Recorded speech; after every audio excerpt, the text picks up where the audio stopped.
Bapak Ibu Saudara yang terkasih di dalam Tuhan Yesus Kristus, kita akan masuk dalam pemberitaan firman Tuhan. Namun sebelumnya mari kita berdoa mohon bimbingan kuasa Roh Kudus. Mari kita berdoa. Kami mengucap syukur ya Tuhan untuk segala kasih dan kebaikan-Mu di dalam kehidupan kami. Kami bersyukur jika saat ini kami boleh sejenak meninggalkan segala kesibukan dan aktivitas kami, dan bersama keluarga kami datang bersekutu, beribadah, memuji dan memuliakan nama-Mu. Pimpin kami dengan kuasa Roh-Mu yang kudus ya Tuhan, ketika kami hendak mendengarkan kebenaran firman-Mu, agar kami mengerti apa yang menjadi maksud dan kehendak Tuhan lewat firman-Mu ini, dan biarlah dengan pertolongan Tuhan, kami juga dimampukan melakukan firman-Mu dalam kehidupan kami sehari-hari. Dalam nama Tuhan Yesus Kristus, kami sudah berdoa. Amin. Jemaat mari berdiri untuk mendengar firman Tuhan. Haleluya.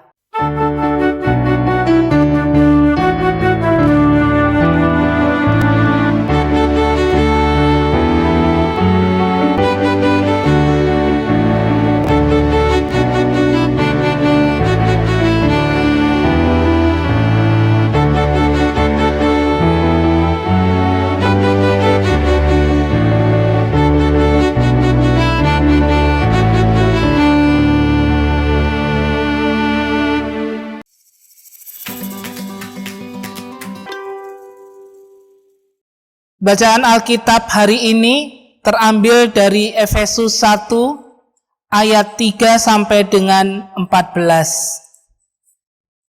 Efesus 1 ayat 3 sampai dengan 14 yang menyatakan, Terpujilah Allah dan Bapa Tuhan kita Yesus Kristus, yang dalam Kristus telah mengaruniakan kepada kita segala berkat rohani di dalam surga. Sebab di dalam Dia Allah telah memilih kita sebelum dunia dijadikan, supaya kita kudus dan tak bercacat di hadapannya. Dalam kasih Ia telah menentukan kita dari semula oleh Yesus Kristus untuk menjadi anak-anak-Nya sesuai dengan kerelaan kehendak-Nya, supaya terpujilah kasih karunia-Nya yang mulia, yang dikaruniakannya kepada kita di dalam Dia yang dikasihinya. Sebab di dalam Dia dan oleh darah-Nya kita beroleh penebusan, yaitu pengampunan dosa, menurut kekayaan kasih karunia-Nya, yang dilimpahkannya kepada kita dalam segala hikmat dan pengertian. Sebab Ia telah menyatakan rahasia kehendak-Nya kepada kita sesuai dengan rencana kerelaan-Nya, yaitu rencana kerelaan yang dari semula telah ditetapkannya di dalam Kristus, sebagai persiapan kegenapan waktu untuk mempersatukan di dalam Kristus sebagai kepala segala sesuatu, baik yang di surga maupun yang di bumi. Aku katakan di dalam Kristus, karena di dalam Dialah kami mendapat bagian yang dijanjikan. Kami yang dari semula ditentukan untuk menerima bagian itu sesuai dengan maksud Allah, yang di dalam segala sesuatu bekerja menurut keputusan kehendak-Nya, supaya kami yang sebelumnya telah menaruh harapan pada Kristus boleh menjadi puji-pujian bagi kemuliaan-Nya. Di dalam Dia kamu juga, karena kamu telah mendengar firman kebenaran, yaitu Injil keselamatanmu. Di dalam Dia kamu juga, ketika kamu percaya, dimeteraikan dengan Roh Kudus yang dijanjikannya itu. Dan Roh Kudus itu adalah jaminan bagian kita sampai kita memperoleh seluruhnya, yaitu penebusan yang menjadikan kita milik Allah untuk memuji kemuliaan-Nya. Demikianlah pembacaan Alkitab. Hendaklah sabda Kristus diam dengan segala kekayaannya di antara kamu, dan ucaplah syukur kepada Allah.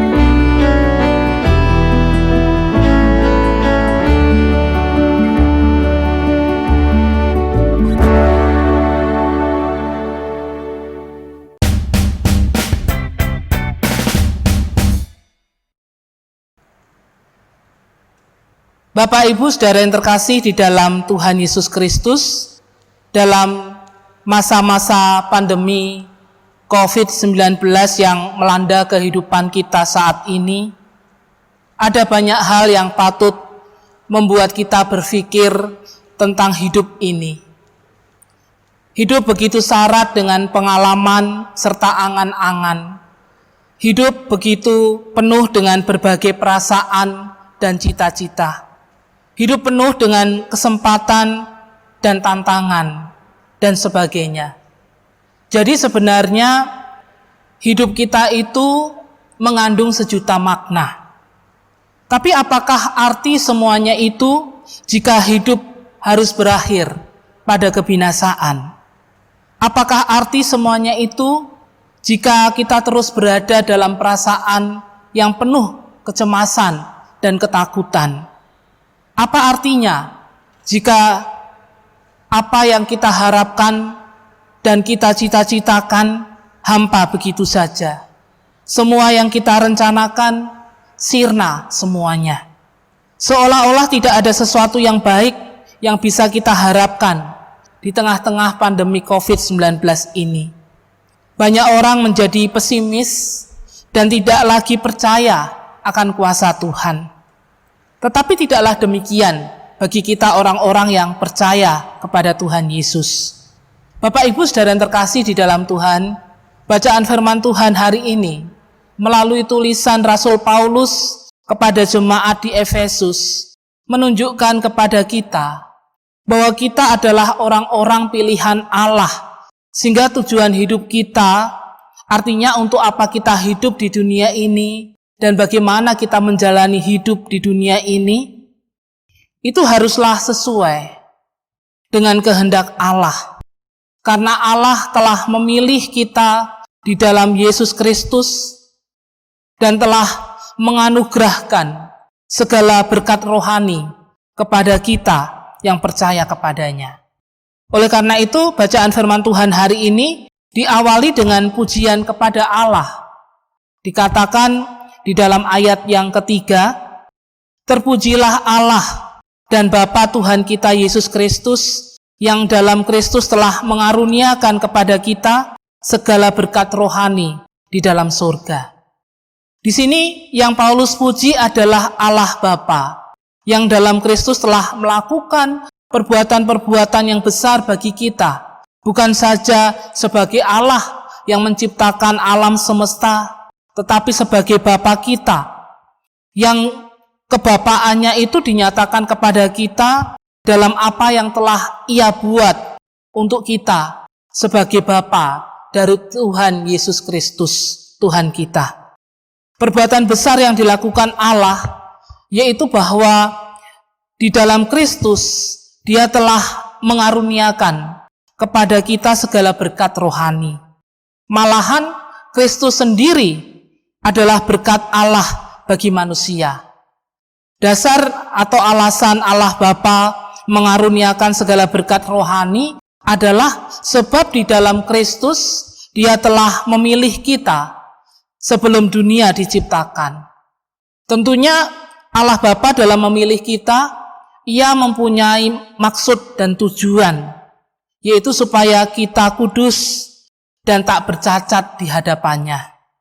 Dan pilihan Allah tersebut kepada kita, Bapak Ibu Saudara yang terkasih, tidak boleh kita anggap sebagai hadiah untuk diri kita sendiri saja. Pilihan itu adalah suatu anugerah atau karunia yang harus kita pakai untuk kemuliaan Allah. Ayat kelima, Paulus menegaskan kembali bahwa pilihan dan penentuan Allah dari semula itu tidak didasarkan atas kebaikan atau jasa kita, tapi semata-mata atas kedaulatannya yang berdasarkan kasih. Karena Allah adalah kasih, Ia telah mengasihi kita dari semula sebelum dunia diciptakan, supaya kita menjadi anak-anak-Nya, sesuai dengan kerelaan kehendak-Nya, supaya terpujilah kasih karunia-Nya yang mulia yang dikaruniakannya kepada kita. Itu dikatakan dalam ayatnya yang ke-6. Kemudian dalam ayat 7-10, diceritakan bahwa berkat Allah nyata dalam Kristus, yaitu apa yang dilakukan Kristus melalui penebusannya oleh darahnya, sehingga kita beroleh pengampunan dosa menurut kekayaan kasih karunia-Nya. Kristus telah mencurahkan darahnya untuk umat miliknya dengan jalan menyerahkan hidupnya ke dalam maut. Oleh perbuatannya itu kita ditebus dan dibebaskan dari hukuman, dari kutuk, dari iblis dan dosa. Dan itu dilakukannya sesuai dengan kekayaan kasih karunia Allah. Kasih karunia yang dilimpahkannya kepada kita dalam segala hikmat dan pengertian. Dan yang paling penting, berkat-berkat yang Allah karuniakan kepada kita adalah rahasia kehendak Allah. Seperti dikatakan dalam ayat 9 bacaan firman Tuhan ini, sebab Ia telah menyatakan rencana kehendaknya kepada kita sesuai dengan rencana kerelaan yang dari semula telah ditetapkannya di dalam Kristus. Apakah rahasia kehendak Allah? Menurut Paulus, yang dimaksud rahasia kehendak Allah adalah rahasia rencana karya keselamatan Allah yang dari semula telah ditetapkan Allah di dalam Kristus, yaitu sebagai persiapan kegenapan waktu untuk mempersatukan di dalam Kristus sebagai kepala segala sesuatu, baik yang di surga maupun yang di bumi. Artinya bahwa tujuan rahasia kehendak Allah ialah mempersatukan segala sesuatu di dalam Kristus, di mana Kristus sebagai kepala, segala sesuatu takluk di bawah Kristus yang adalah kepala dari segala sesuatu yang ada di surga dan di bumi. Kemudian dalam ayat 11 sampai dengan 14, Bapak Ibu Saudara yang terkasih, nyata bagaimana peranan atau pekerjaan Roh Kudus, bahwa apa yang akan dinyatakan Allah di dalam Kristus, yaitu karya keselamatannya bagi kita yang percaya kepadanya, akan digenapi dalam kedatangannya kembali. Tapi Roh Kudus diberikan lebih dahulu, bukan saja sebagai roh yang dijanjikan, tapi sebagai jaminan atau garansi dari warisan yang akan kita terima tersebut, yaitu penebusan penuh dan keselamatan kekal. Karena Roh Kudus akan dinyatakan bagi mereka yang percaya kepada Kristus, mereka yang telah mendengar firman kebenaran, menerima jaminan warisan itu, yaitu Roh Kudus yang dijanjikan, yang akan membuat kita untuk percaya akan janji-janji Allah. Roh Kudus juga yang akan mengarahkan pandangan kita ke depan sampai kita beroleh penebusan yang akan kita miliki, yaitu keselamatan kekal. Dan semuanya itu bersumber dan bermuara untuk memuji kemuliaannya. Artinya dikembalikan untuk memuliakan Allah. Bapak Ibu Saudara yang terkasih di dalam Tuhan Yesus Kristus, melalui uraian firman Tuhan ini, kita sebagai orang yang percaya diperlihatkan suatu kenyataan bahwa bukan suatu kebetulan atau bukan dengan sendirinya kita menjadi Kristen.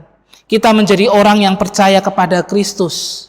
Tapi sejak semula, bahkan sebelum dunia dijadikan, Allah telah memilih dan menentukan kita sebagai umat kepunyaannya.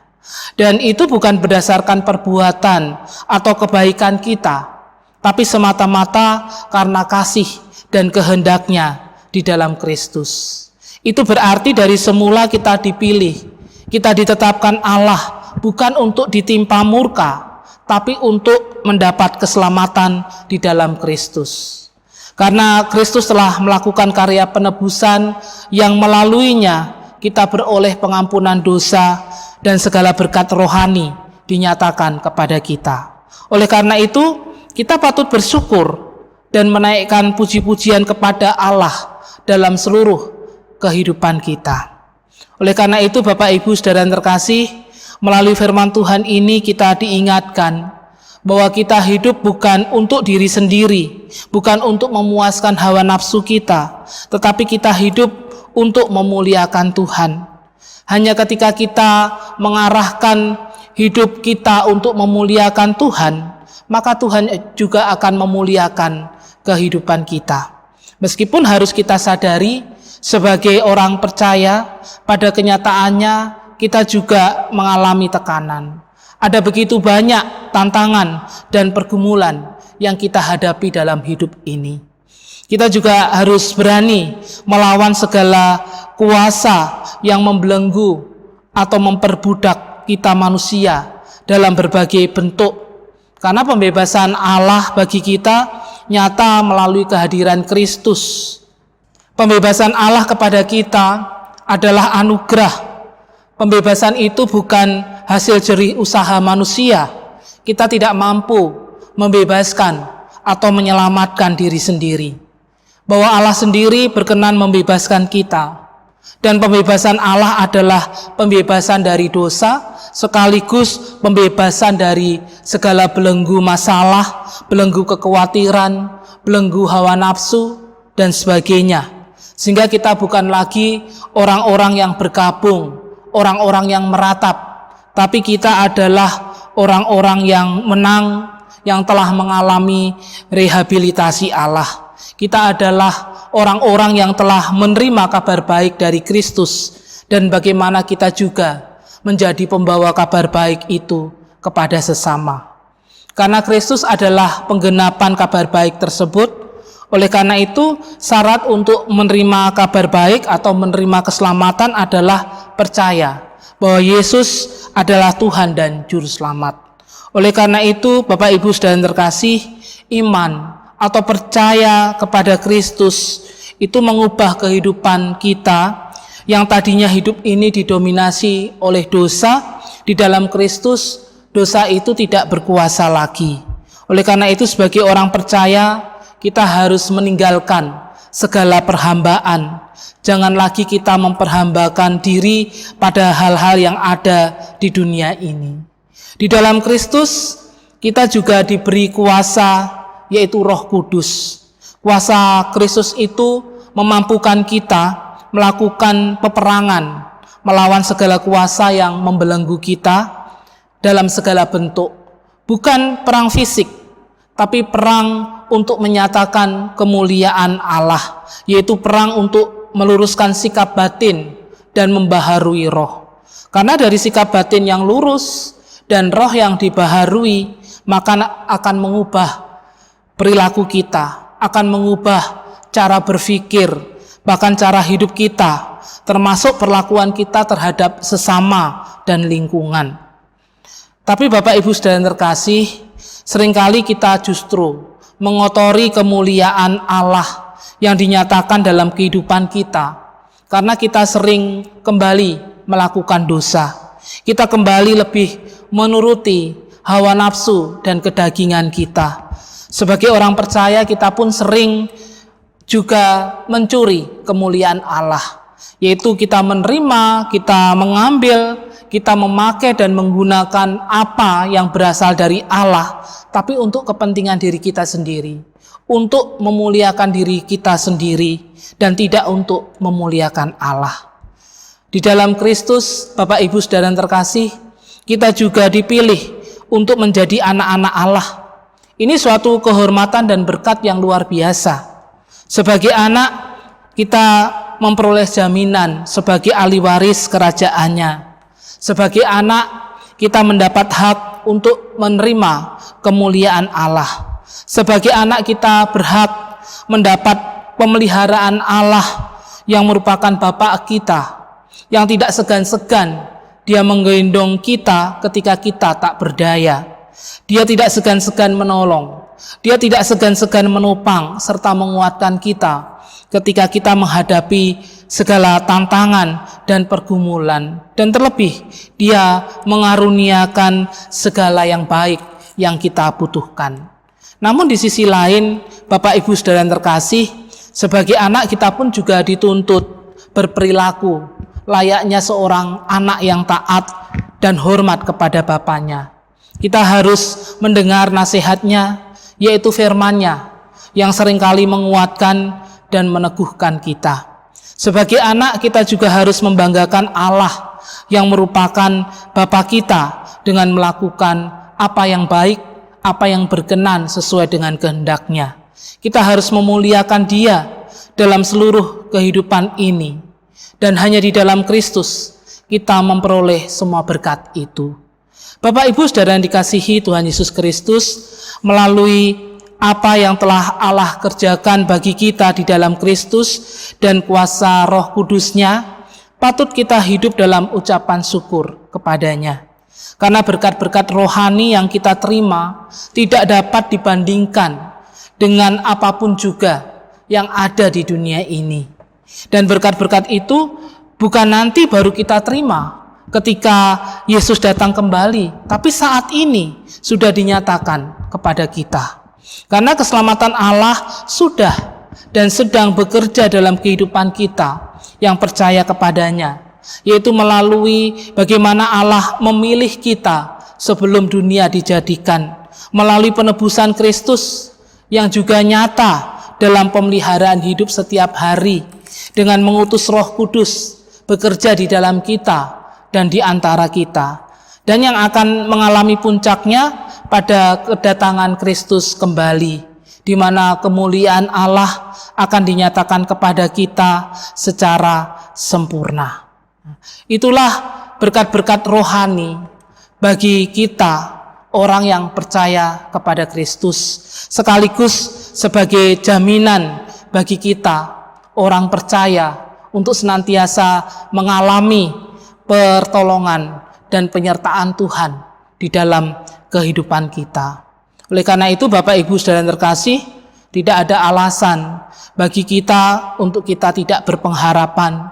Tidak ada alasan bagi kita untuk menyerah dan putus asa di tengah-tengah tantangan dan pergumulan hidup yang kita hadapi.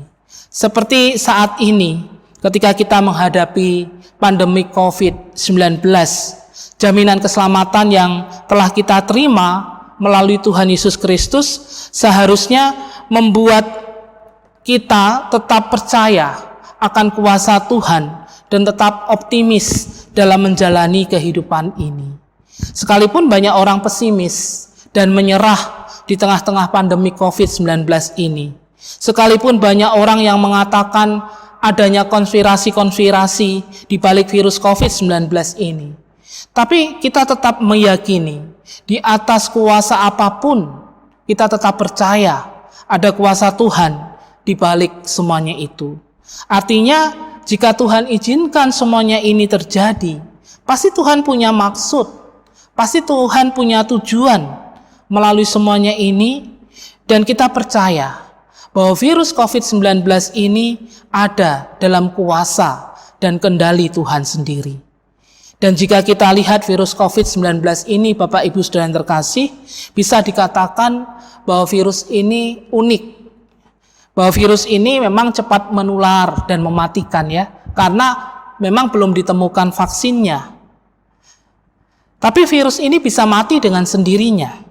Karena orang yang terkena virus ini bisa sembuh dengan sendirinya ketika imun dalam tubuhnya itu kuat. Tentu semuanya ini adalah kuasa Tuhan yang bekerja atas semuanya itu. Tapi sebagai orang yang telah menerima kabar baik, Bapak Ibu Saudara yang terkasih, kita dipanggil untuk meneruskan kabar baik itu kepada sesama kita. Bagaimana dalam hidup ini kita memuliakan Allah, yaitu dengan merawat kehidupan yang dianugerahkan Allah kepada kita. Itu artinya di tengah-tengah pandemi COVID-19 ini, ya bagaimana kita lebih memiliki kesadaran dengan lingkungan kita, dengan orang-orang yang ada di sekitar kita. Karena COVID-19 ini tidak dapat kita hadapi sendiri. Sebaliknya, kita dapat menghadapinya hanya ketika kita jalan bersama-sama. Ini mau mengubah kehidupan kita yang selama ini orang cenderung egois, diajak untuk lebih peduli. Ya memang Bapak Ibu Saudara yang terkasih, dengan pandemi COVID-19 ini banyak memaksa kita untuk melakukan perubahan-perubahan dalam hidup ini. Tentu perubahan yang positif. Ya. Karena yang selama ini mungkin kita kurang memperhatikan kebersihan dan kesehatan. Ya. Selama ini mungkin kita sembrono dan cuek. kita lebih diajak untuk lebih memperhatikan kebersihan dan kesehatan, lebih peduli dengan orang-orang dan lingkungan di sekitar kita. Dan virus COVID-19 ini juga mengajak kita untuk menahan diri dari banyak hal. Kita harus social distancing, physical distancing, bahkan dengan orang-orang yang dekat dengan kita, orang-orang yang kita kasihi. Kita harus menahan banyak keinginan, menahan apa yang selama ini sudah menjadi rencana-rencana kita, yang sudah kita persiapkan sebelumnya. Kita bisa melihat dalam kehidupan di tengah-tengah masyarakat kita saat ini, ada begitu banyak orang yang kehilangan pekerjaan karena COVID-19 ini. Ada banyak orang yang kehilangan peluang bisnis miliaran karena virus COVID-19 ini. Ada artis yang sudah mempersiapkan konsep besar-besaran harus dibatalkan. Ada banyak orang kehilangan momen yang penting dalam kehidupannya karena virus COVID-19 ini. Orang harus meninggalkan segala rencana-rencana, harapan-harapan yang selama ini sudah dipersiapkan, sudah dipertimbangkan dengan matang. Tapi apakah dengan semuanya itu lantas kehidupan ini akan hancur? Apakah lantas dengan semuanya itu kita akan kehilangan pengharapan? Bapak Ibu saudara yang terkasih di dalam Tuhan Yesus Kristus, firman Tuhan ini mengatakan kepada kita, anak-anak Tuhan, bahwa di dalam Kristus Allah telah mengaruniakan berkat-berkat rohani. Allah juga telah mengaruniakan Roh Kudus kepada kita. Ini yang harusnya menjadi pegangan dan kekuatan kita, sehingga di tengah-tengah pandemi COVID-19 ini kita tetap dapat melihat kuasa Tuhan yang bekerja di tengah-tengah situasi dan kondisi yang sulit ini. Sehingga kita tidak putus asa, kita tidak menyerah, kita tidak hilang pengharapan, apalagi menyalahkan Tuhan.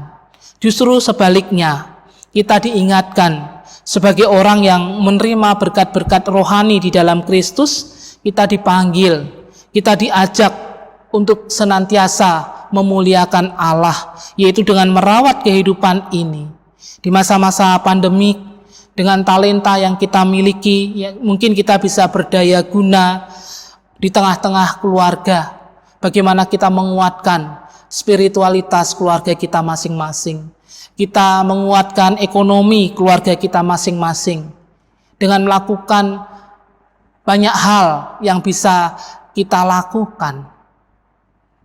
Dengan demikian kita juga menguatkan hidup bergereja dan juga menguatkan kehidupan masyarakat kita. Bagaimana kita membangun kesadaran untuk lingkungan kita, untuk orang-orang di sekitar kita. Dan itu kita mulai dari diri kita sendiri, membangun kesadaran untuk diri kita sendiri dan dari keluarga kita. Bagaimana kita juga terlibat aktif dalam memutus mata rantai penyebaran COVID-19 dengan tetap mematuhi protokol-protokol, peraturan-peraturan yang ada, pakai masker, jaga jarak, mengupayakan hal-hal yang baik untuk meningkatkan imun dan kesehatan kita dan keluarga. Dan itu semata-mata bukan untuk keselamatan diri kita sendiri, tetapi juga untuk keselamatan orang lain. Sehingga anugerah kehidupan yang kita terima di dalam Kristus itu menjadi berkat bagi sesama. Yaitu bagaimana kita merawat kehidupan ini dengan membangun kasih dan kepedulian bagi lingkungan dan orang-orang di sekitar kita. Tentunya kehidupan yang seperti ini, kehidupan yang memuliakan Tuhan. Tuhan memberkati kita semua dengan firman-Nya. Amin.